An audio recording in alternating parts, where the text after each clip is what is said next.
All right. And clients. Yeah. It's open. So, all right. So, welcome to the Blerdy channel. I really Thank thank you you very for much. coming on and participating with me. As you know, this is Cocktails and Conversation, and we're going to play the three games that I have in front of me that I created to really design this game to really get to know us. Um, sometimes the right wording or a rephrased question can trigger a whole different answer. And then also, we really need to vet people, with qualifying questions to see if this person is our person or not, Yeah. to help us be more intentional. Yes. So, That's beautiful. I love that. I have these three games: Blerdy and Y, Proceed with Caution, and red flag indicator to help with that. And this is it's three levels to this game. I Okay. call it the PG-13, and rated R version. All right, y'all overzealous people. Rated R is like soft. It's not X. So, Okay. all right. So I have to put that out there because most people, oh, rated R, let me get that, and I'm like, Hold get it, yours. get it. Calm But, down. you're probably more excited for something that is really you're not excited for. And I don't like to set people expectations in the wrong area. All Yes. right. So this is definitely for my blurs and people that are more intentionally looking for the specific significant other. So you and I are going to simulate a date.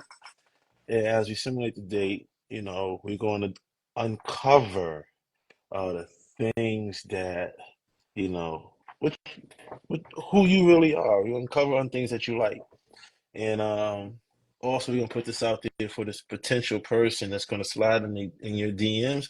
We don't need many people to slide in your DMs. No. We just need that right one. I agree. All I right, agree. that right one to slide in your DMs, and this is what we're doing it for. Um, so you ready? I am ready, sir. You ready? All right, all right. So, what is your type? What is my type? That's a very broad question.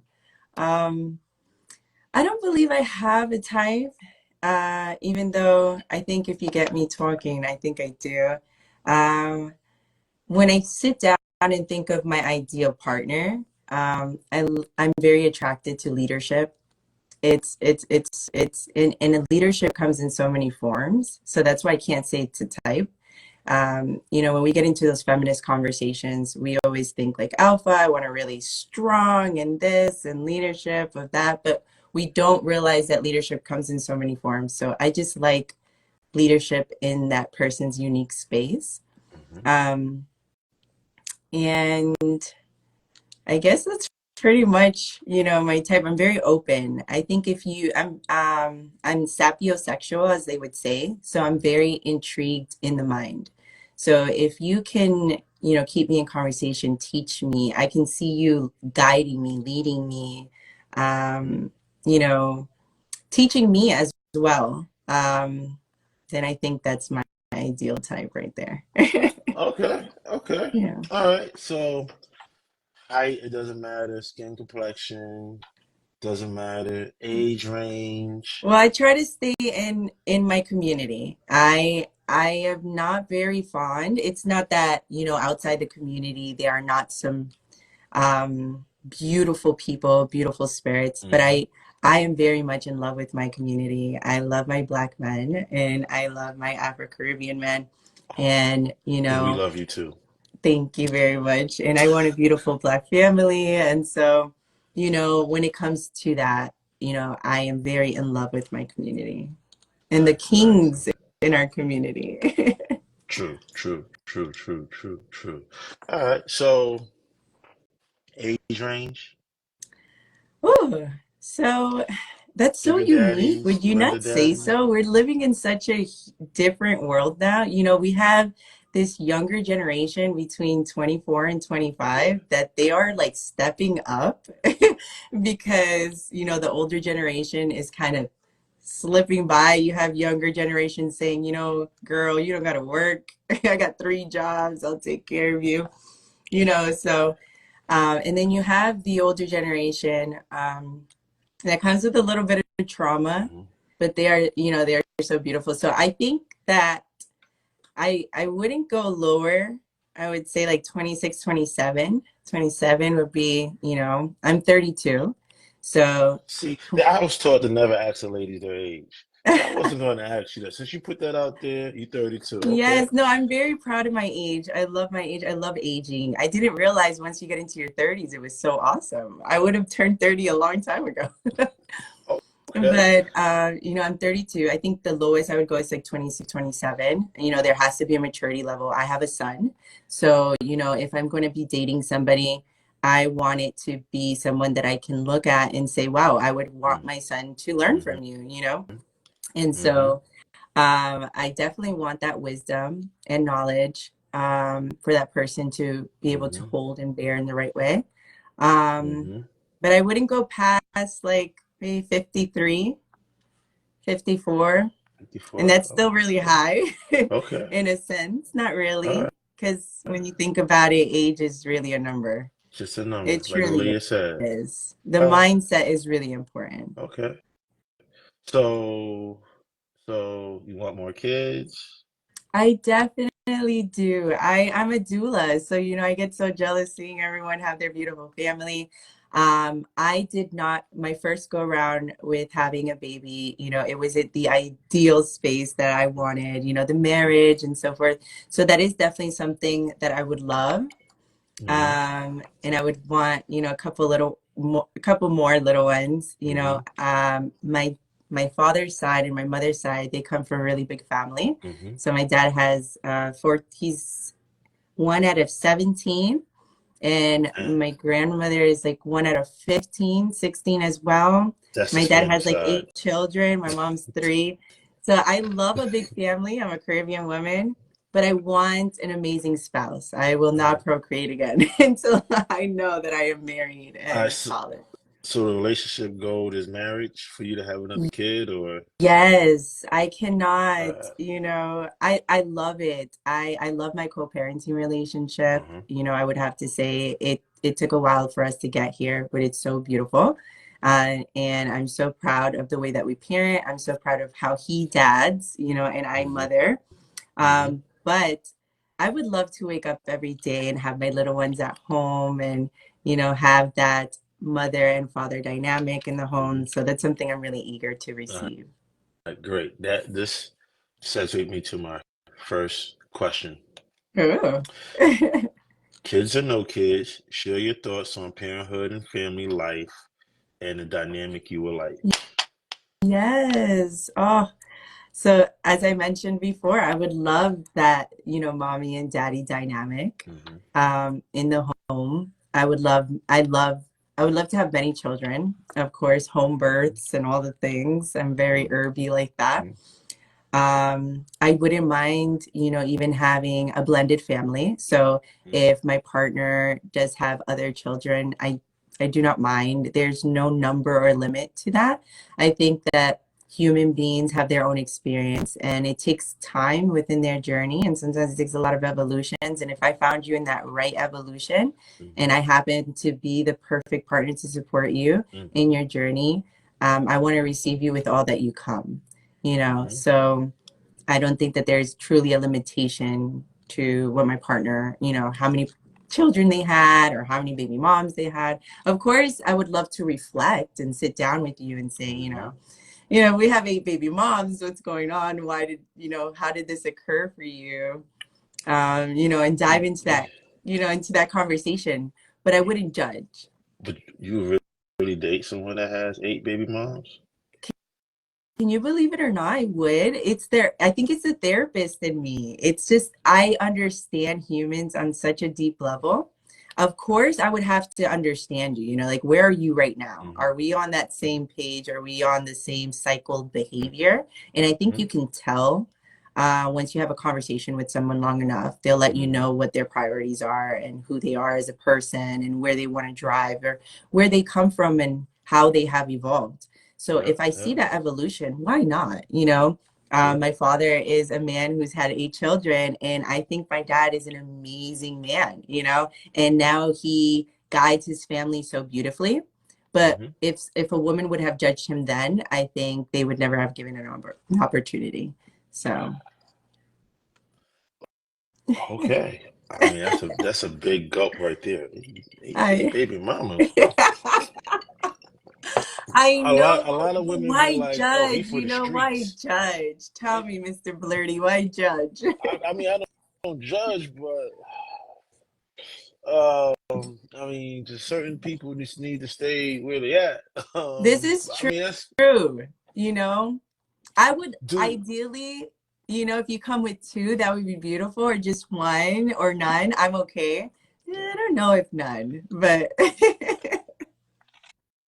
So, like, can a leopard really change your spots? I believe so. I do. I know. I'm the oddball out, but I truly do. I think that it's decision making. You get what I'm saying? It's kind of like what we read in the Bible. It's like, forgive my sins. But like when we think about what is sins, it's just missing the mark. It's saying I turn around 100, I take a 180 and I want to change my life around. And Hmm. if someone says I want to go to therapy, I want to stop doing what I'm doing because I'm sick of my own crap. It Hmm. gets to a point where Hmm. someone smells their own crap for long enough and they're like, you know what, I Hmm. just can't stand it in this room anymore. Hmm. You know, and I trust me, when that person's tired enough, they will decide. And that's why I love therapy. That's why I love understanding where people come from.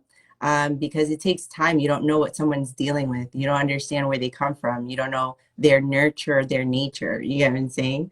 And so when you pause to think that, if that person is showing you that, why not? I think that people can So, change. how much therapy have you done? Oh, I have been in therapy my whole life. Word. Um, Unfortunately, I did not have the brightest childhood. So I was in constant therapy, which was beautiful because it did give me a really young perspective on being introspective on Hmm. myself. Hmm. And then throughout my, early college years, I put myself through therapy. And then as I developed into my later adult years Hmm. and I had my first son, well, my only son, Hmm. I needed therapy because, giving birth and having a baby and becoming a parent brings a lot out of you that you don't even realize you're ready to face. And so it even brings so many truths to your dynamic within that relationship. Hmm. So you need help, you need a mediator. And so I always run to therapy when life gets way too hard and I need answers and I don't need it from people that are going to be biased, like people that know Okay. me. So, actually, this question is in the card deck. I just remember it. I don't have it in front of me. So, is therapy is a must in your relationship Oh, between the yes. both of y'all, or Yes, yes, yes. If I have a partner and if the answer is when I ask, how do you feel about therapy? And their mhm, answer is, I don't need it. red Uh, we need flag? to, we need to dive deeper. Because I want a partner that understands that sometimes we may need tools that live outside of ourselves. Yeah, We may not see yeah, it. We're two yeah, people who are looking from a yeah. lens, and that third lens might really bring that Yeah. completion, you Hmm. know? Hmm. So, and I also want to keep the focus in a relationship that I'm not fighting you Hmm. and you're not fighting me. Hmm. We're trying to find tools to blend two universes together so that way we can continually flourish within our individual universes together. Don't dive too deep, you might drown. Oh wow. Okay. That's the comments, the comment section. The comment section. All right. Okay, so I eh, like that one. yeah, I got comments on Facebook as well. I'm not gonna Okay. read that just yet. Yeah, everybody please follow me on Instagram, Facebook, Twitter, all that. Because I do these interviews all the time and it'd be actually some great, genuine people that's looking for love. And if you Yes. want to come on this show and look for love too, inbox me. We set up a time and we could do this. But to segue to my next question, um, have you ever had a past relationship that taught you a valuable lesson and about what you want in a partner? And can you give us some examples? Yes. I think all of my past relationships have given me such valuable lessons about myself. Um, hmm, I think there was a relationship that I had that was very, very pivotal. It was during my college years, and it challenged me in so many ways, Mm-hmm. and it really transformed me. And I died to myself in that relationship. And so, he was such an amazing man, and he had this amazing respect for himself that I Mm-hmm. didn't really have for myself at that time. Mm-hmm. And I didn't grow up in a two-parent home. I didn't grow up in a space where I was able to see respect amongst, a masculine energy and a feminine energy. And so in that relationship, I was a little bit, all my traumas were out, my baggage was out, I was looking messy. And he was very, I told you I'm very attracted to leadership, leadership skills, a man that's very, not stern, but gives But you this very like, I know who I am when I walk in a room, and when I speak, people listen. okay. And so that was the kind of man that he was. And I remember there was a way that I was being, and he just handled me so well, like to place Mm-hmm. boundaries with himself and what he was willing and not willing to do. And I think that when it comes to the relationship world, the feminine space is so, all about protection and all about I need a safe space, and which I think is very needed, especially when we come from the 70s where women Mm-hmm. were property. But Mm-hmm. it's rare when you come to see a man that has so much dignity for himself and so much respect. And Mm-hmm. so when I went through that relationship, it really taught me how to start having boundaries within a relationship, and how I come correct to a man when I'm in an argumentative space, or I'm feeling like I'm in a space of trauma, and how I handle myself. And that's really what pushed me into saying I need therapy. Like, Mm-hmm. just because I had therapy throughout my younger years doesn't mean that I don't need therapy now. So that relationship really broke me open, Mm-hmm. and it saw me, I was able to see myself in the mirror for exactly who I was. And I was like, there is a lot of work to be done, because, it's almost like you find the most beautiful love, but you're just wrong time. And so that is literally what happened, just because I didn't have the right tools to be able to cater and nurture that relationship. Okay, you said a lot of things. Tools. You didn't know how to implement the boundaries. Um, and you're a boundary coach, so this is fitting to ask. Uh, Yes. top three boundaries most people lack in Yes. relationships.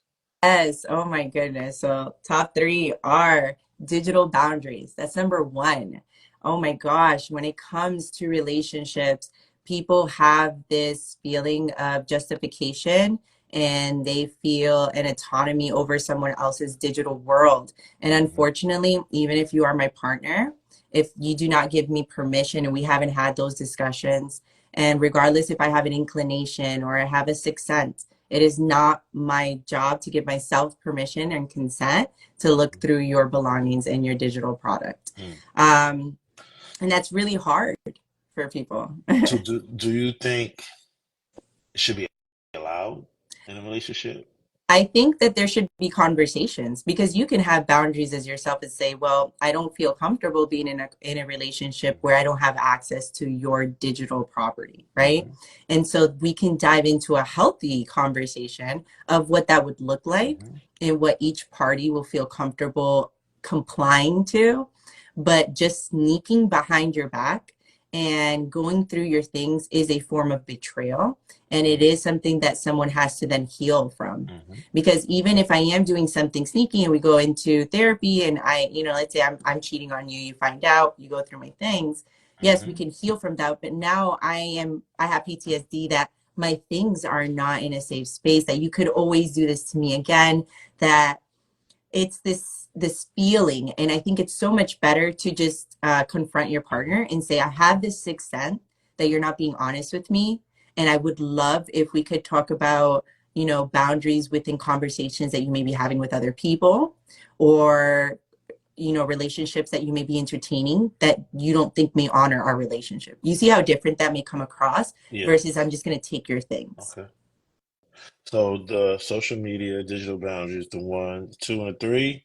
2 and 3 are physical boundaries. So physical boundaries is not just hitting someone, right? A lot of times we're thinking physical boundaries is like, oh, she punched me in the face, she slapped me, she spit on me, she Mm-hmm. did all those things. Physical boundaries can say, hey, I need you 5 centimeters, like 5 feet from me right now Mm-hmm. because I don't feel safe, you in my bubble, in my space. Mm-hmm. Or sometimes, a lot of times, people can get very zealous in their arguments, right? And then Mm-hmm. we can go into people's faces, and that person can say, hey, can you please leave my personal space? Hey, I said again. And a lot of times that can happen within, whether it's a feminine role against a masculine role, or a masculine role against a feminine role. Yeah. And so physical boundaries are a number 2, I would definitely say. That's really difficult for couples Okay. to respect. Okay. And what's the number 3? And then number 3 is mental boundaries. So it's when we're physically oppressing our partners in how they think and operate, their belief systems. And we have this ideology that our partners are supposed to be just like us, like the twin flame. You're supposed to think like me. You're supposed to rationalize like me. Um, if you process a certain way, maybe I'm very well at communicating and you're more Mm-hmm. of an introvert, so it takes you a little bit longer to process. I'll pressure you that your style of communication is not effective and so Mm-hmm. forth. So mental boundaries is another form that Mm-hmm. I feel that couples don't really respect. Mm. All right. So digital, physical, mental, top 3. I agree with you. 1,000% agree with you. Yes, I know. Mm-hmm. We gotta take a drink for that one. I'm like, damn, how many times I done crossed people boundaries? Oh, and you know what? I am a coach because I know I've been on either spectrum, Sorry. Yeah. I understand what it's like. I'm not too much of a digital boundary breaker because I would not want anyone to go through my things, or I am a very, because I've moved a lot as a Okay. child, my home are my Mm-hmm. things. So I find I value my things very much. So I have a lot of respect for that. But there was times where, like I told you, I grew up in a space where there wasn't respect in the home, in that space. Mm-hmm. Boundaries were not respected. You come from a Caribbean household and it's like, oh yeah, you pay bills, you get respect when you pay bills. Mm-hmm. So when, as tedious as that sounds, you kind of adopt in that habit, in that form of thinking. And so you don't start respecting boundaries within relationships. So I was in that space as well, but it took me a while to see other people establish those boundaries and realize, Mm-hmm. well, I can have a healthy relationship and not invade this person's boundaries. Okay. Of course, we're all humans, so we're not perfect, but So I don't know this goes against your boundaries because normally, typically, I don't do this, but I do ask. Well, if somebody that's watching is asking questions or watching, if you have a question, please put it in the chat. And one of the questions that came up is she has great energy. Curious to see what she looks like. oh. Can we do a full body? Can you do a full body I view? mean, you can get full body, but Can you stand back? Can you give us a little? I mean, I'm wearing a little sweater Oh, here. I'm really okay. tall, Oh, so so how tall are you? I'm 5'9"? about 5'8.5", 5'9". Okay. All right. Yes. About 135, 140. Whew. I fluctuate between 130 to 145. Right now I'm on my lower Yeah. spectrum. So I kind of got it on the net on the. All Uh, right. All right. Mm. yes. And thank you, whoever sent me those compliments, for my Yeah. great energy. All right. Let's see here. She tall enough to play basketball. Yeah. I did play basketball when I was younger. I Really? was center. I You was a center. center. Okay. How Steph many Curry points with you the shots. average? How many? Huh? How many points you average? I can't remember. I was Oh, so I long was ago. so young. All Yeah. I know, I was in a predominantly white school. I was in Rumney, New Hampshire, Oh and I wow. was killing it. I was Oh wow. killing Wow. it. Wow. So you was the only one up there flavoring your chicken and What? stuff. I was Steph Curry with the shots. Oh, No. wow, that's what's up. That's what's up. Yeah. She might be a winner. Oh, well, her DMs is open for the right one. All right. For the Can you right one. can You you got to say know what what it's coming with. can you say what state you're located in? I am in North Carolina. She's in North Carolina, y'all. So North Carolina people tap in. The right one. Come correct. Because you're getting a Yes. lot of compliments. Oh man. All right. So we're gonna move on to the second deck. Is all right, we proceed? All Yes, right. that's fine. Thank you for asking. Consent is sexy, everybody. I'm not gonna ask that question. I'm not gonna ask that question. Um, somebody put something in Spanish. I don't know. Q ¿Qué ciudad? Khadid. Which is what city? Uh, are Um, are you feel comfortable saying that or ciudad is Charlotte. So okay? She's in Charlotte. Charlotte. All right. NC people can sit their butts down. She's gonna be in Florida real soon. Oh Uh, wow. I did. all right, so we're gonna ignore the comments for right now. Let's keep this game going. All right. So, what are three things that you wish someone you previously dated did more often? Ooh. Um, honor me for everything that I've been through. I think that everybody wants to be validated and everybody wants to be seen. But I think that in relationships, it can be really hard to not think of yourself and what you're looking for. When we go into social media, we almost think that we have to have a sheet of paper and it comes with all the things that we want, Hmm. but we don't really think about what we're giving to this person Hmm. and how we are seeing them for what they have gone through, the wars that they have gone through. Mm. It's not just I want, a egg model couple, type of, you know, uh, what would you say, reputation, Hmm. but that you honestly understand the scars and the wounds that this person has so that you know how to meet them where they are. So I wish that, you know, before you see the external, Hmm. before you may see, of course, you need to see that first. But as you dive into the external, as you dive into what that person is, dive deeper. Don't be afraid to see that person for what they are and Hmm. see how you can help that person evolve into the next level. A lot of times we're afraid to see the trauma in someone because we feel like, oh, that's a lot for me to bear. But how about if you shift your mindset and say, wow, how can I place myself in a role where I can be a positive impact in this person's evolution through their Mm. trauma? Because everyone has trauma, regardless of you have a what we would deem a smaller term of a trauma or a large trauma.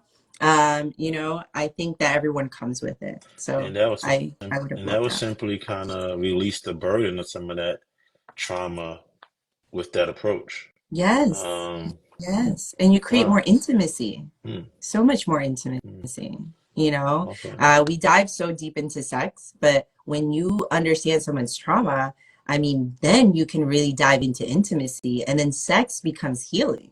you know Hmm. so I think that if we dove deeper into what trauma truly is for someone and seeing them for what they have survived through, it Hmm. would be as the same way we honor veterans. Hmm. When we see a veteran on the street, we're like, thank you for what you've come through. You would honor your partner so much more. You would have that space of curiosity. I want to know you more. So I wish my previous partners were more curious in that space rather than just having me for the moment that they saw me in. Okay. Okay. So this is a question that's actually in the deck that I just remember off my head. Okay. How can someone know you more? Oh, ooh. I would say a great answer to that question would be curiosity. Just I curious, just be think curious about yes, you. that's the best way to know someone. It's to constantly be in a space of curiosity. I think our generation says dating, like Hmm. stay in the dating age, the dating mindset, right? Hmm. But the dating mindset is just being curious. You're curious to Hmm. get to know that person. Hmm. You're curious to know what your favorite color is, where do you come from, do you have how many brothers and sisters you have. Hmm. But imagine if you kept that going throughout your Hmm. relationship. Every day it was Hmm. like, hey babe, have you ever gone through this situation, or what do you think? And you constantly approach your partner that Hmm. way. I think it would really change the dynamic. So that I think that's how you get to know someone deeper, is to Hmm. stay curious. Okay, so hmm, You're giving me those eyes. cu- cu- curiosity kills the cat. Oh yes, Um, it does. It depends on um, what curiosity you're going there with. yeah. So let me take a step back because you started off saying through the dating process. Yes. Um, so when I was dating, or when I'm out there dating, people have different, you know, some people feel like they should be only dating one person at a time, or there's different titles for dating. You being a boundary coach, I just kind of gave you like a broad question. Yes. You fill in the blanks. Answer it, please. Sure. So what I feel like you're asking is, is it okay to date multiple partners, right? Hmm. Is that kind of the question that you're going around, and what dynamic does that look like? So I have a lot of different clients, and so in this day and age, we have a lot of polyamorous relationships that are coming out. We have a lot of polygamy, polyamorous, all of the things. Um, and then just regular dating, right? I believe that as long as communication is clear Hmm. amongst all of your clients, amongst all of your partners, there should be no issue, right? So if I step into a space and I let you know, hey, I am in a scene of getting to know multiple, different partners right now. I'm still not in a space where I'm really certain or know that I'm selling. I'm looking for certain qualities, and I will keep you updated on what that looks like. And Hmm. I think that's a really great way to kind of isolate your intentions when it comes to dating multiple partners. So that way, no one feels like they've been led on, or if they are gaining rapid feelings or feeling some really deep connection with you, they don't feel like they've been lied to, or that they're feeling something that you're not feeling. And so I do not think that there's anything wrong with that. um, I do think that there should be boundaries within dating. Are we having sex with every single partner? Are we kissing every single partner? You see, these are conversations that we would want to have. Uh, Not because we don't want people to have fun, right?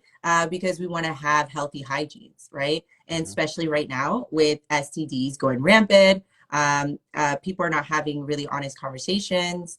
So many things. Are you vaccinated? Are you pro-vaccine? Are you Hmm. not vaccinated? These are conversations we have to have now Hmm. after 2019. Hmm. So these questions are really important when you're thinking of that. And let's say if you are in a dynamic that you never want to stop dating multiple partners. So let's say you are excited about having a polyamorous relationship. Hmm. Again, having that dynamic. Are we having a primary relationship? And then you have secondary, third relationships? Or is there no primary and we have like a kitchen table relationship where Hmm. everyone's really involved and we're just open in communication and we're okay with sharing that? You Hmm. see, communication The is key. It's key. just transparency. Okay. All right. So we have a couple questions from the chat. Um, Quite a few questions actually. I'm just gonna read them off real quick. Do you Sure, sure. do you have a length of time for dating? Um, do you have a race preference, height preference, salary preference? Those was the quick four right there. Well, those are good questions, right? Um, a length of time for dating. I I do believe that within 3 to 6 months, you kind of know what this person, if you're doing it the right way, right? If you have a good Mm-hmm. blueprint and you're not just having sex and just kind of numbing out, um, you're able to really get to know someone, and you put yourself in the right positions. I think within 3 to 6 months, you know what this person's about and if you guys have the same intentions. Um, what was the next question? Height preference, race preference, salary preference. We covered all two of those already. Yes, we did. So height preference, I I would love, I am a, 5'8.5" gal, 5'9", and I would love a man that towers over me and makes me feel all feminine and cutesy inside, demure, the butterflies. But because I'm so sapiosexual, sometimes someone's height, I don't even see it. And next thing you know, I take a picture and I realize this person's like 3 inches shorter than me. But their energy was so tall Mm-hmm. that I'm like, wow. So I am not, I would like to say I have a preference, right? But I think that I'm blind to height, unfortunately. Mm-hmm. Sometimes I don't have a preference, but I do. All right.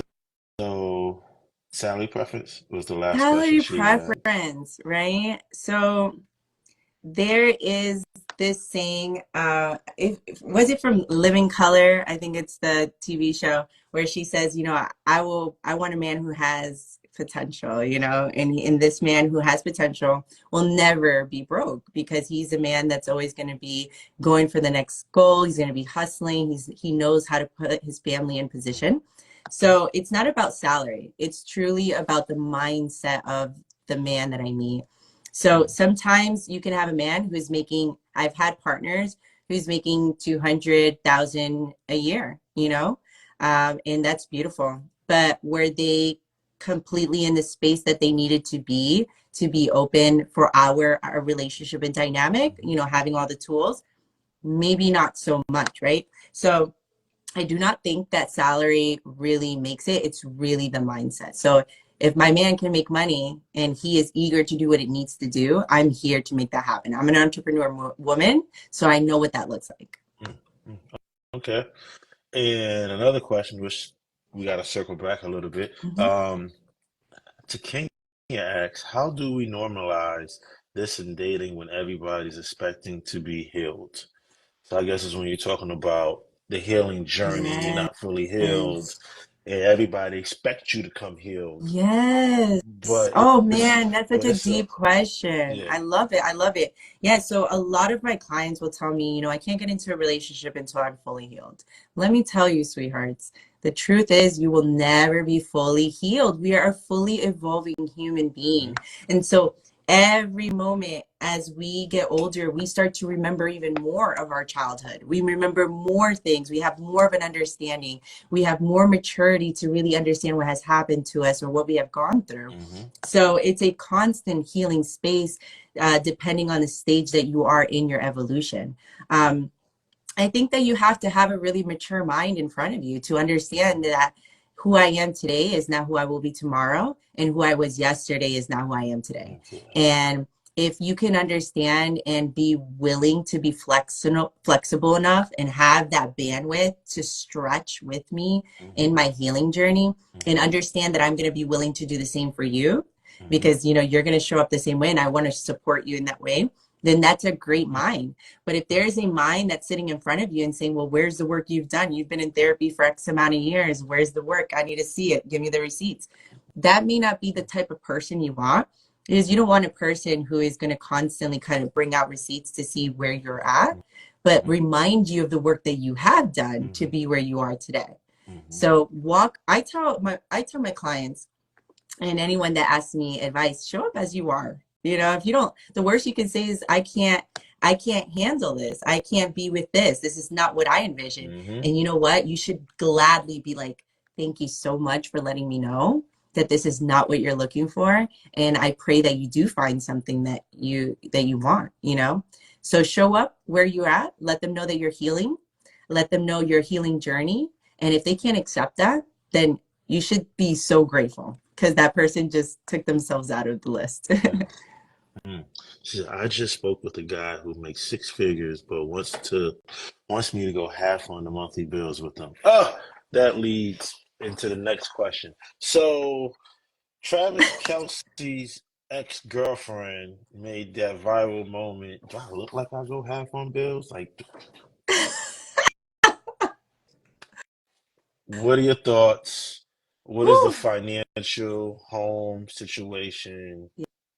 Yes, this is such a tricky conversation, right? I Mhm. call it a hot I topic got my because opinion, but I mean, I just. But go ahead. no, it can be it's a hot topic, especially in this generation, right? Feminism really did a number on this. So, ladies, if you are upset, let's go have a whole meeting with feminism. But I believe that this is why having a really great blueprint of how you date will really help you get to this stage, right? Because if you're having clear communication of the kind of dynamic that you want in your home, it will help you. Not everyone has the same ideal dynamic. I ideally do not mind either one. So I would love, a masculine leadership role in the home. And if I had to be a stay-at-home mom, and take care of my little ones, homeschool, I would absolutely love that, because I do feel, especially in the Black community, that we need to have more control of the education that we give our little ones and the kind of nurturing and food that we're feeding our families. So I wouldn't mind that dynamic. But if you want a dynamic where you feel like, as a woman, you're making enough money and your husband and you, or your partner and you, feel that you're okay with splitting, those bills and going half and half, and that's the dynamic that you feel is ideal for you both, then that's beautiful. But I do believe that the things that a woman carries in a relationship, depending on if you're in a serious committed relationship and you're thinking of building, right? So now we're in a partnership that are thinking about building, procreating together, wanting to double up their finances, all of the above, then I do believe that sometimes it is okay to take a ladder set of a dynamic where the man leads and the women, the feminine energy will give just as much. So a lot of times men feel like, well, if I'm giving this financially, I would want my woman to help me, but she is helping you so much. If you come home to a hot meal, you're not paying that. How much does a personal chef cost? How much does a cleaning lady cost? How much does it cost to have someone organize your admin work or the bills and so forth? So everyone is contributing. So when you start looking at it on a financial level, or how much is it a nanny? How much is it to teach your child homeschooling Montessori, right? I mean, just to go to a school, it's a $3,000 bill. Mhm. So when you start looking at your partner as someone who is leveraging with you, you would never walk into that conversation with, I need you to pay half my bills. You're going to have a clear cut conversation of how are we going to build as an Mm. empire? How are we going to build as a family? And then that conversation isn't about you're going to pay half the bills. That conversation is what are we contributing to the table? So the conversation shifts. Okay, so pretty much they asking the wrong question. Um, they need to be asking how we're going to build. What special tools and powers you have in your toolbox, and what do you have in yours? Okay, cool. This is what you're working with. This is what I'm working with, Yes, and yes. And how because do you I'm. see yourself envisioning with the vision that I have? How Mhm, can you contribute to that mhm. vision? 'Cause Yeah. most people looking at what you taking from me and not what you adding. Yes, we have a Um, very defensive way of being when we're coming into relationships. mhm, And what am I getting out of this? What are you going to give mhm, me? What am I going to lose? mhm, And I think that we really need to shift the mindset. mhm, Remember, this is a team player game. mhm, If you're not in a team player mindset, I think that you need to sit out on the bench mhm, and realign mhm, what you want, because this is meant for you to pour in and be mhm. poured into, not challenge each other. So my perception, my thought and theory. Um, I think people that played sports know how to play. team better in relationships because there's a center, there's a power forward, there's Yes, a small forward, yes, there's a guard, yes, there's a shooting guard, and yes. Everyone knows their role. Yes, usually the point guard knows the shooting guard and small forward roles. They can I know your play, I know your position, and I can run it too. yes, Um, so automatically we kind of we can fill in the blanks. But then you have yes, a lot of people that never played sports or they play sports, but they never try to play, for school, yes. working towards a professional role. So I think a lot of people kind of miss out on that team aspect because everybody's still working on me, me, me, me, me, and we have such a selfish society. Yes. You But know. I would dare to say what was, these are the questions again. Hmm. Your dating blueprint means a Hmm. lot. Are we asking the questions of what was your parental relationship? What did your parents illustrate when Hmm. they had that dynamic in front of you?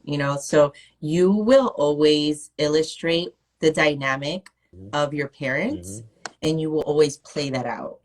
So Yeah. depending on how your parents spoke to each other or how they spoke to you Hmm. is how you will almost relive that relationship with your Mm. partner. So Mm. those conversations are really important when it comes to that Oh, space. oh, oh. Man, listen. Yeesh. Yeesh. He's like, it's a lot of Yeesh. info. So he got 4 kids and I had one. Oh man, I don't care about how many kids he got. Um, let's see here. Are you interested in taking calculated risks or do you prefer to play things safe? Or scared money don't make no money. If I ever go broke, all right, sorry. No, I love it. I Yeah. love it. I love it. I'm here for it. I'm here for it. I think it really depends. Yeah. I think you need wisdom. I think you need wisdom and discernment when Hmm. you're navigating. Some things need calculated risks. Hmm. And sometimes there are situations where you have rare situations, especially in romantic dynamics, where it's worth the risk. You don't really know what you may get out of it, but you feel that there is a need that something needs to cycle through. And of course, we're not talking about abusive relationships, but it's worth, taking in that risk. And then what was playing safe though? Mm, it depends. I think playing safe is never really a great route to go. I think a calculated risk is way better than playing safe. Playing safe can have you miss out on a lot of things. And playing safe can be a form of trauma response. It could be that you're really just guarded and you're so used to losing or you're so used to being placed in a position that you kind of want to be ahead of the game. You want to make sure that you have, you want to save your meal to make sure you have food for later. Like, you're constantly in this scarce mentality, poverty mentality. And so playing it safe, I think, is never really the route to go. Okay. All right. All right. Not sure if you talked about already, but would you date someone with multiple kids? Yeah, she said she'd date someone with 8 kids, 8 baby mamas, No, 8 kids. One of I those. said that I am very flexible and Yeah, I'm very open, yeah, so yeah. I am no one to judge of someone's past as long as we're able to have deep understanding conversations of that dynamic. So I gotta ask this question. Couple questions. Okay. Are you into astrology? What's your love language? Your top two love language? Um, and if you are into astrology, who are you most compatible with? Yes. So I'm not into astrology. Okay. I do believe in, the constellations. We live on the Milky Mm-hmm. Way galaxy, all of the things. Mm-hmm. But I am not believing that because I'm born in July that I'm a Leo and I have all of these traits. I do believe I have some of those traits. But I don't really go by them. I Okay. don't think that there's someone more compatible based off of that. I think it really has to do with maturity level. I've met many Capricorns that are supposed to be my best friend, and they're limited in certain spaces, or they're just really amazing. So it's a hit or miss. Mm-hmm. What was the second Are there one? any Capricorns watching? Whoop, whoop. I know you in there. Right? What's your love language? Love language. So that one's difficult because I feel like we are so versatile that there's so many things that we love, you know. I'm very big on physical touch, you know. Physical touch was a number one love language for me before. And then my second one was words of affirmation. But I feel like I love a little bit of everything. Who doesn't like, you know, gift giving? And I'm not really into like buying me gifts. I'm more of a DIY person. So if you do something and it took you energy, then Mhm. to me that's beautiful versus you go to a store, a restaurant, it's like Mhm. glamour, glamour. So that's kind of but those are my love language, I would say. Okay. All right. We have another comment in the chat, but I think I might want to ignore that one for now. Oh man. You have a lot of blurry activity going on. Yeah. All right. Before we move into this red card deck, Okay. is it okay to play this too next? Sure, You as long comfortable? as we dive deep into education. All right, all right, all right. I don't know that comment right there at the bottom is deep and dive into education. I don't know that one. But that Uh-oh. last one, yeah, you can read it out loud if you choose. Um, I can't see the comments, so I oh, had my you see it? iPad here, but Oh, it said, yeah. does body count matter? Does body count matter? That's a good question, right?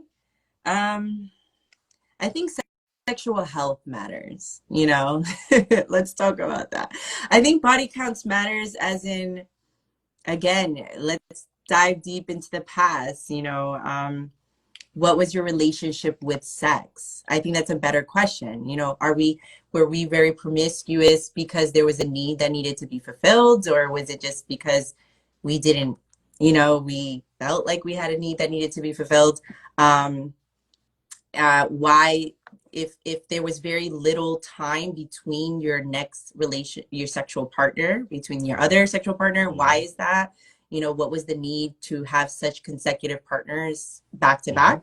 um and then it would then go down to sexual health, you know, like when was the last time you've been tested? What does that look like for you? How in touch are you with your sexual Hmm. health? You know, I'm Hmm. big on that since I work with the vagina all day. So, you know, I am big on sexual health and how you Never mind. have sex etiquette, all of the things, you know. I was about to ask a crazy question. No, sure, go Yeah. ahead. No, I don't think I should ask that. Yeah, we're gonna bypass that one. Um, she said, would you even ask about body count? I wouldn't ask about body count. I think that that's not, um, you Relevant. know, I'm hoping that if you're in front of me, you're in a space of having a really committed relationship and you're ready to be in this space, right? And that Hmm. should matter.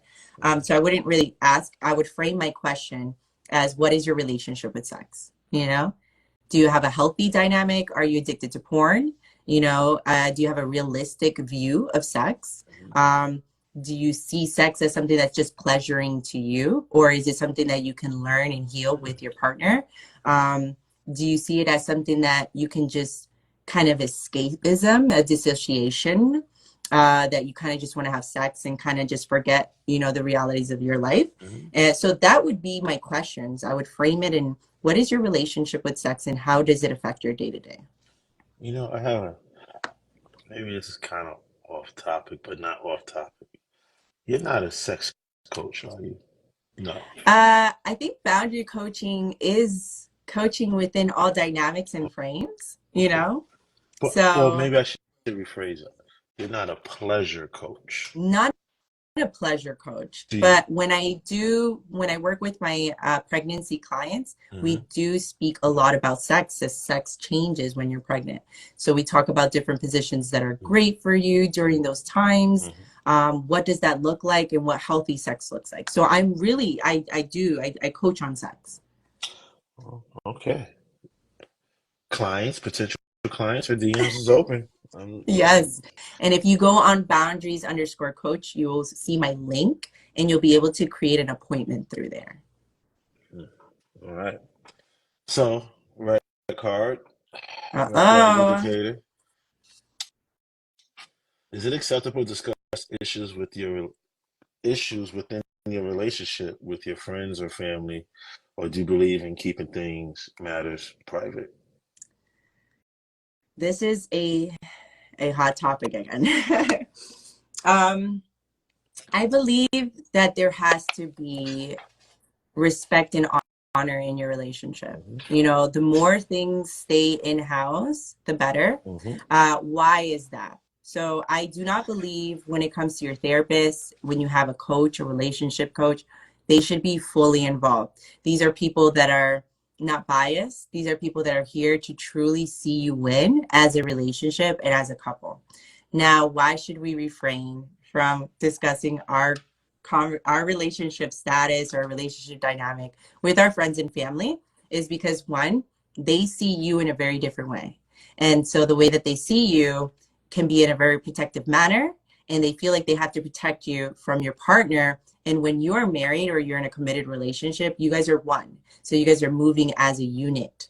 And so there is no I am against my partner, is me and my partner are going through these challenging situations or Mm-hmm. circumstances. And sometimes friends can't understand that. Or we have friends who've never been in a successful relationship and they're trying to give relationship advice, and their advice can look a little bit like, girl, you need to let that man go. And little does she know that this man is dealing with insecurities. He never had a father to show him how to be a man and lead in a way. He's Mm-hmm. struggling with not feeling like he's up to reaching the levels of dynamics that he needs to lead her as a woman. There's Mm-hmm. so many questions that we could dive into before we say goodbye to a relationship. And so I think when it comes to our friends and our family, they're very quick to do the cutoff culture habit. And I think that we need to go to someone who is for a relationship and not just for us. Okay. All right. Another comment from the chat. Who is responsible for the climax? Who is responsible for the climax in the sense of a sexual Yeah. interaction?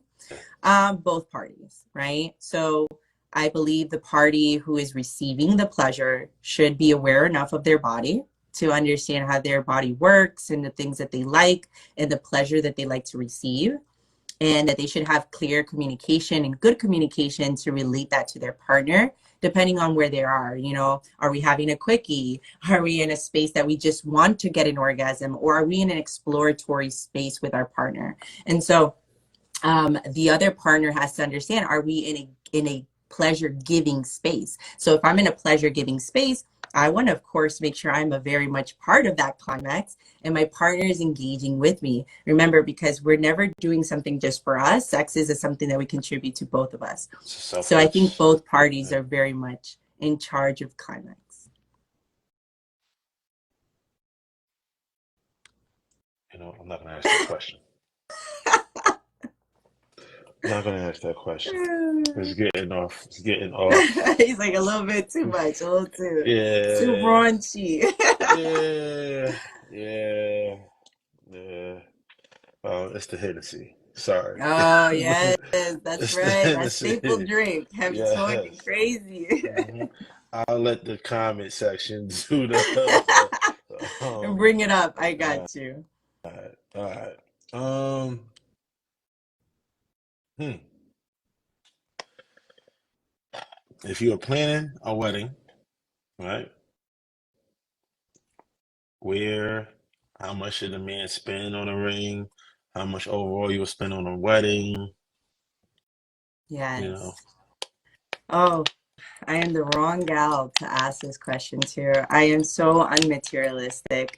So I truly do not find any benefit to spend so much money on a wedding. It is truly a very capitalistic system that has been Cheers to created. you. Cheers to you. During the slavery times, we created marriage certifications to create a legal way to kind of maneuver around the slaves and who they were marrying off and breeding. And so I don't really partake to that vision. And then capitalism came around, and then we had every kiss begins with K. And so we started to fall in love with the ideology of I need a ring that is the size of my 3 month salary or 3 month rent. And all of that only puts your man or your partner in a financial situation or in a financial stressful situation or just in a space where you're really honoring other people other than yourself.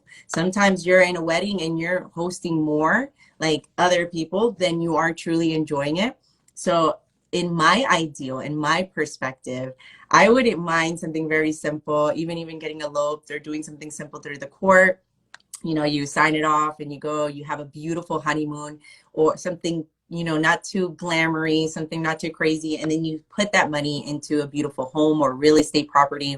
And so I'm a person who just thinks about building and how can I make my family dynamic better? Because this is a marathon, it's not a sprint. So I think that when you get to your golden era, those golden years, we've made it 15 years together, we made it 10 years together. That's when I want a big glamour, give me all the things, 20 you year know. 20-year Yes, we have something to anniversary. Yeah. celebrate. Yeah. Yeah. Yes. Okay. All right. All right. All right. Inexpensive wedding. Nothing. No crazy ring. No, All I'm really okay. right. You could take it off if you want to cheat, so what's the point? Okay. You know. You know what? Speaking of cheating, how do you handle cheaters in your relationship? Do you give them a second chance? Do you one and done? Have you Yeah. have you ever been cheated on? Yes, yes, yes. Oh gosh. This is a great conversation. I love this question. Um, so I was in a relationship.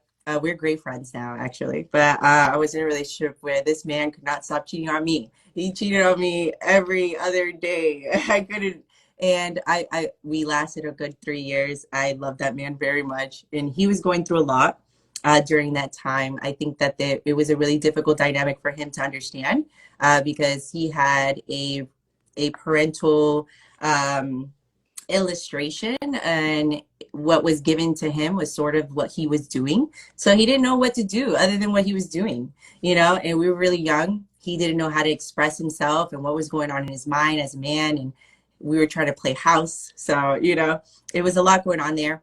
Um, I do believe that you need to have discernment. Again, discernment is huge. You need to know, is this person really willing to have conversations? Are they willing to go to therapy? Are we willing to dive into this space? You know, I don't think that in my perspective, if someone cheats on me, I'm not full blown, let's go hoorah on you. I'm gonna sit down and say, you know, I don't, you know, I don't disrupt your digital boundaries. I give you so much safety.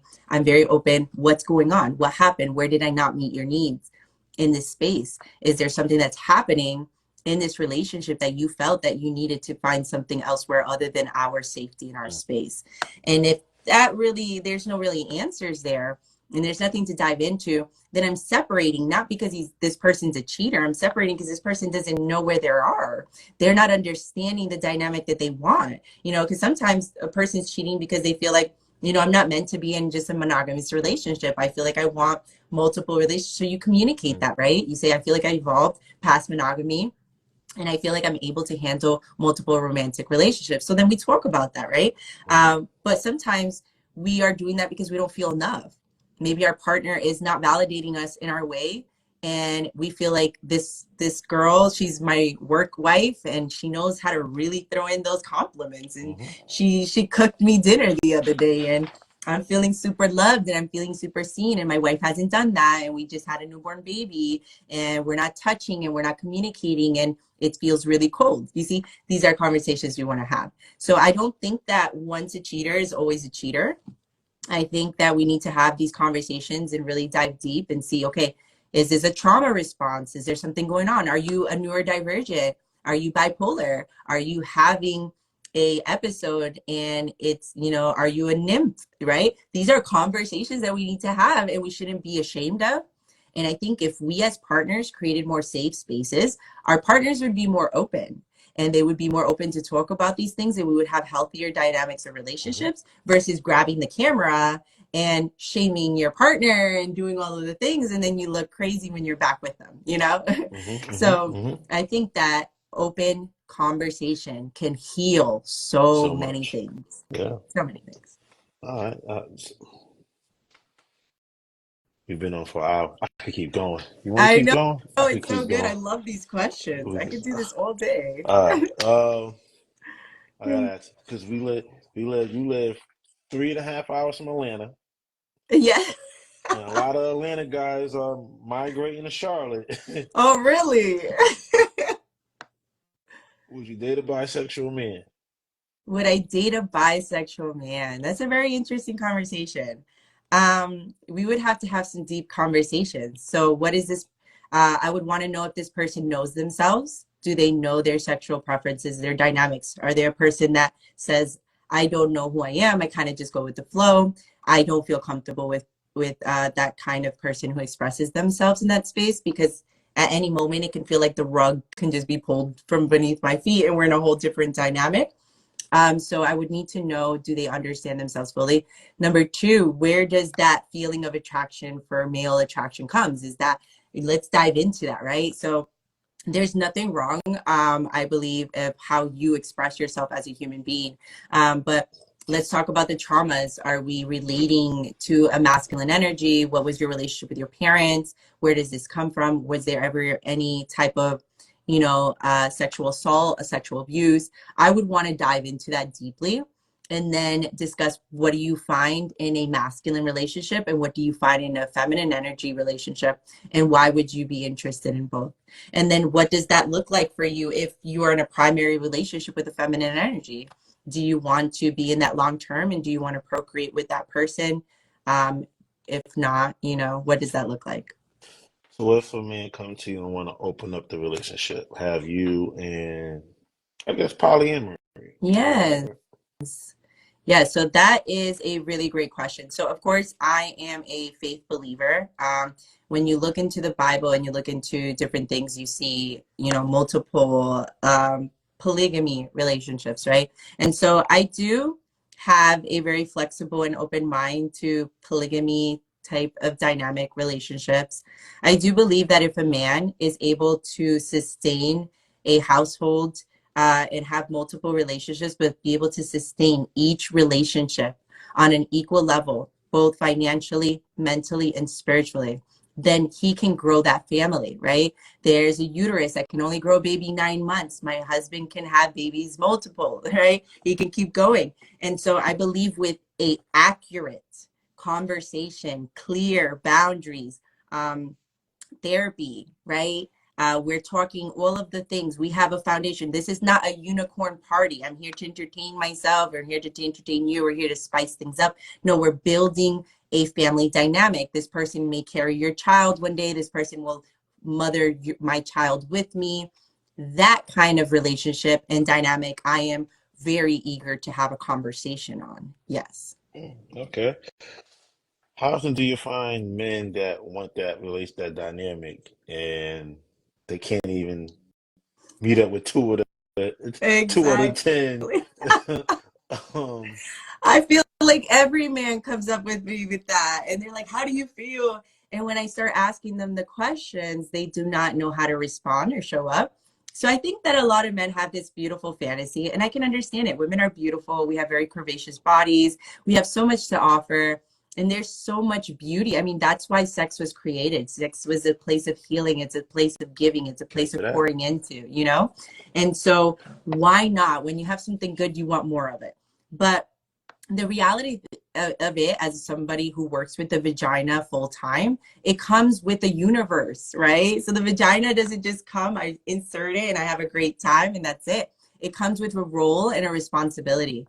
And so there's hormones involved, there's attachment, there's verbal contracts, there's bodily contracts. If I have a child with this person, then there's another contract, right? So we have to have really good conversations, but men, I do think that they have more of a fantasy surrounding this conversation versus a realistic point of view of, I make this much a year.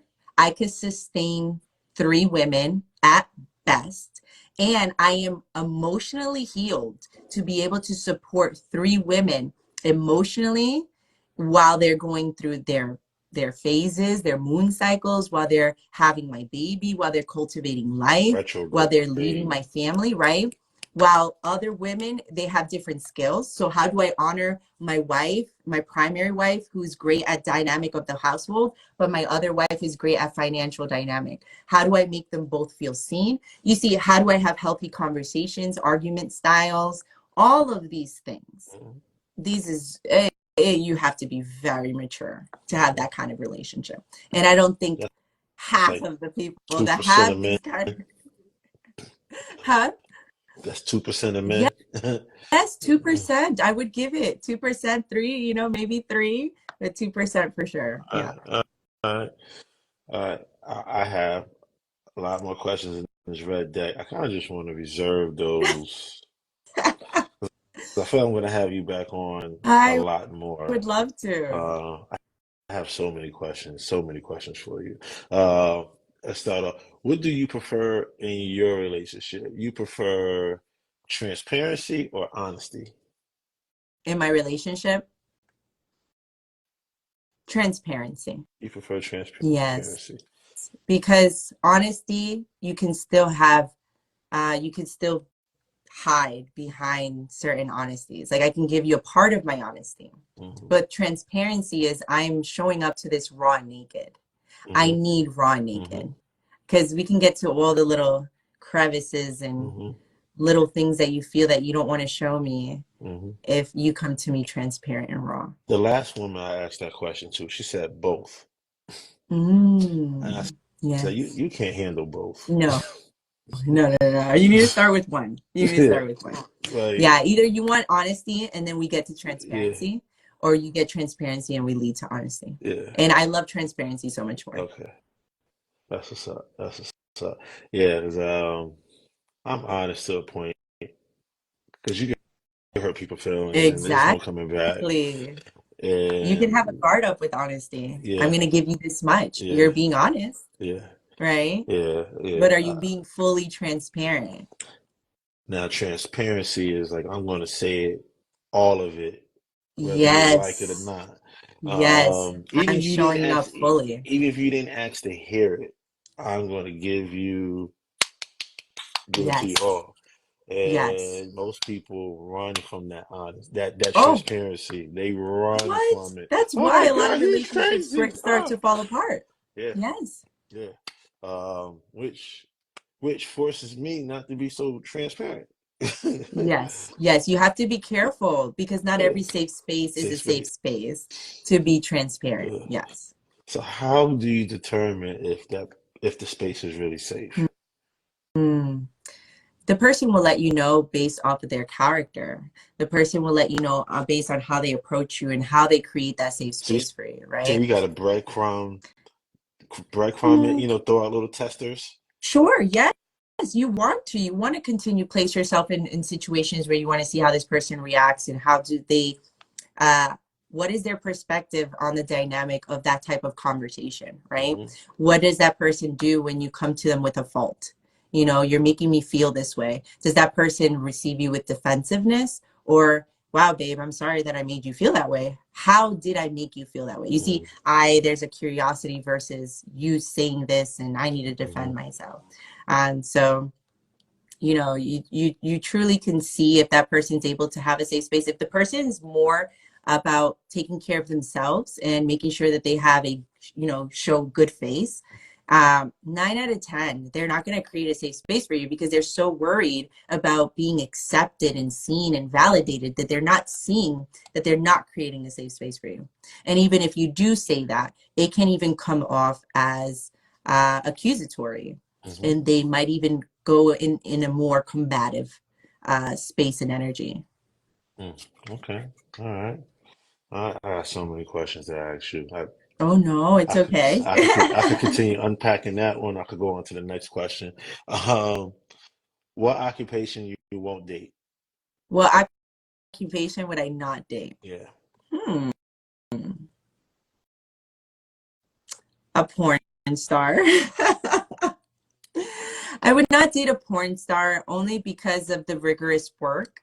It's too many bodies that they're sharing themselves with. It's real work, you know, that they're doing. It's a lot of trauma too that these people are receiving on a sexual level, which can be very, very deep. I mean, you're talking core, deep issues that they're receiving that they can bring into your bedroom, into your family dynamic, and they can lose themselves within their job and themselves. Then that would lead me to the second occupation, which is an actor. I used to be an actress, and I understand how heavy it is that you have to lose yourself in a role. And at times you can lose yourself so much that the mind can take some time to trigger right back into reality. And that can really trigger mental issues that are already underlying. So those two, you know, I would say occupations I would really kind of drift away from. Okay, no porn stars. No, it's a lot of it's the trauma work. If you look up you know, documentaries on Yeah. pornography and porn stars and the work that they have to go through. I mean, it's not one set, you know, it's like ooh it's no, it's like shot 15, shot 16, you know, and they're getting like grazed and their penis is burning and their vagina is numbed out. You know, this is deep work that they're doing, and literally deep work. So, you know, I do not think that I would want that, because then when my man comes home and I've been waiting for him, he's exhausted. He's like, yeah, I came like 15 times today.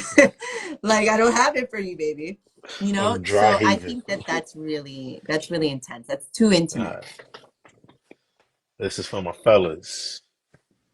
What is a gift a woman would get a man that's equivalent to flowers? And the answer cannot have anything to do with sex. A massage. A massage is like flowers. I really feel this way. A massage, a great meal. I really think so.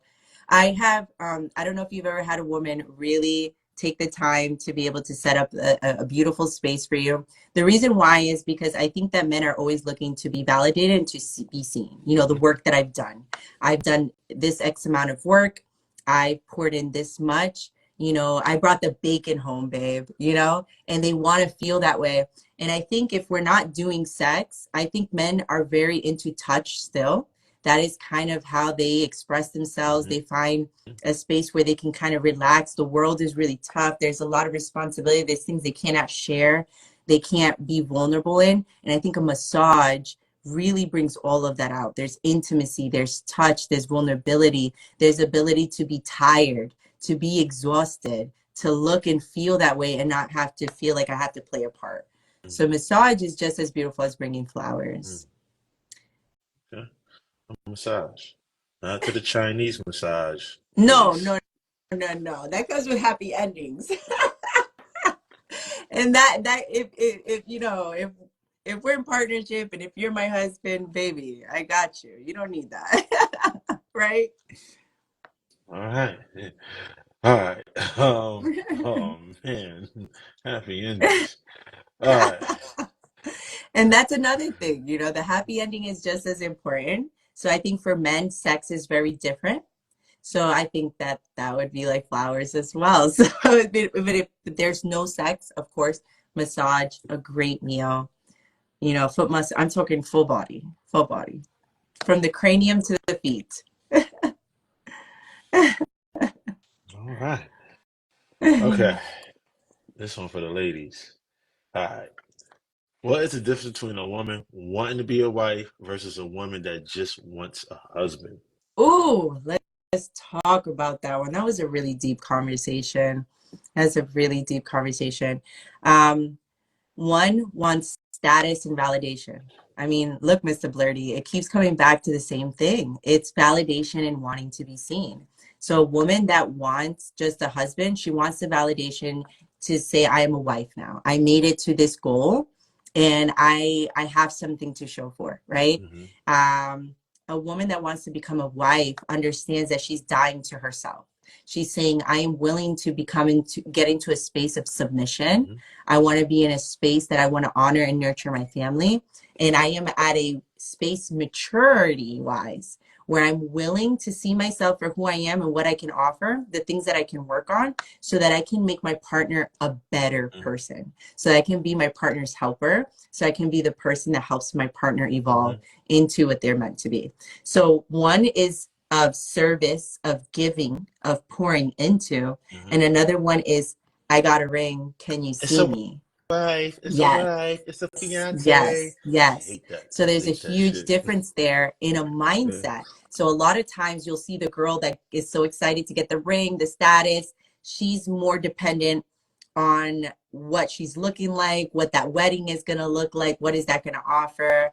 And, you know, she may not be as giving, and she's more paying attention to what she's going to receive out of this interaction and relationship, versus a woman who is willing to be a wife. She is really isolated on what she's able to offer into this relationship. And I hope it's the same way for a male, you know, in the masculine energy. You know, the difference between a husband is a man that just wants a wife. He's looking for the trophy wife. I just want to make sure she looks good, you know. I want to make sure she fits the vision that I have for me, right? That's usually a man that's just looking to get a family, right? Just get a wife. Then you have the man that's saying, I'm addicted to pornography and I need to stop that in order to have a better intimate relationship with my future wife. I need to work out so that I can keep up with my children. I want to get a better financial space, not because I want money and cars, but because I want to create a safe environment that my wife can be fully feminine in. You see the difference of the mindset. Listen, I could have you here all night. You know, it's 11:05. This live is about to cut off soon because I think Yes, Instagram only gives me like an yes. It's hour. been so beautiful. Yes, it has been. This really has been. I want to open this up for the chat. Any last questions for the chat? If you want to hurry and put your questions in there, Yes. please hurry up so we can get to it because it's getting late and I gotta go to work in the morning I too. know. Um, um, I love the energy. I love this um, conversation. I can do this all yes, day. me too, actually. We should actually have a live podcast one day, like actually go to a studio Yes, and really, that would be really zen up. beautiful. And to all the people that's watching, remember, follow me, blerdy.app, all social media platforms. Please follow the boundaries coach. All right. Yes, please Support this do. queen. Book an appointment. My consultations, my first consultations are free. And I create beautiful programs to be able to help you implement and set healthy boundaries so that your relationships can flourish. Okay, we got a question. How will you deal with a partner that wants to communicate, but can't find the right way to communicate? Mm. So it sounds like this person may have not been able to grow up in a space or has seen healthy dynamic of communication and have been able to be exposed to language. A lot of times we have feelings and we have things that are happening inside of us and we don't know how to process those feelings. We never were given the tools and we don't have the language. So I would really advise to go into therapy individually and together. Why? When we're together, sometimes we prioritize the relationship so much that we lose sight of our individual healing. So that's why it's really important to also go into individual therapy so that person can freely speak about their insecurities. Where did this begin? Where did this start? Where did they feel that they lost their voice? Maybe they don't feel that they have a voice. And a question I would ask you, are you giving them the safe space to communicate, right? Is there a dynamic where we're coming into the communication space with already an expectation? Or are we going into this dynamic of of communication with curiosity? Babe, what is it that's hurting you? Or what is it that's bothering you? And how can I help you communicate with me? You know, and this doesn't have to happen during the moments where we're irritable, where we're annoyed, where we're in the argument, right? We want to have these conversations during date night. Where we're watching a movie or, you know, it's a cute moment, we're hugging, we're kissing, and we can say, hey, babe, I want to ask you a quick question, you know, fun little moment. So you guys can get to know each other and say, you know, I noticed last time we were in an argument and you didn't have the communication and the verbiage. What are some ways that I can help you in a moment like that if we ever do find ourselves in that space again? So Cool. Any other questions? Any other questions? I hope that helped. And then always reach out to me on my DMs. I love to break down conversations and questions. And if you're someone who needs an appointment and just, says, I'm having trouble in my relationship, communicating and implementing boundaries, I'm here. Great answer. Great guest. Great host. Oh, thank you, 𝗙cie𝗹𝗹cie. We love how you do it. We love you back. You put the hearts in there. Yeah, Right? man. The heart comes out if you have an iPhone. We love you too, That's TT. right. Blerdy. That's right. No, it's been real. It's been good. Oh, hold on. She was preaching, no cap. Her future husband going to be a lucky guy. Oh, thank you very much. I really appreciate that. I hope It he's took ready. me a while to get here. Trust me, there was many beautiful hands that were a part of this. I hope he's ready. Um, yeah. If you want to pick up the card game, Yes, you guys. your honest review of the cards, the questions. What's your thoughts? Scale one to Yes. 10. You know. I absolutely love these questions. I think that anyone who has been a part of this entire table talk that we've had, and you've been able to see these questions, I 10 recommend it as a boundaries coach, as a relationship coach.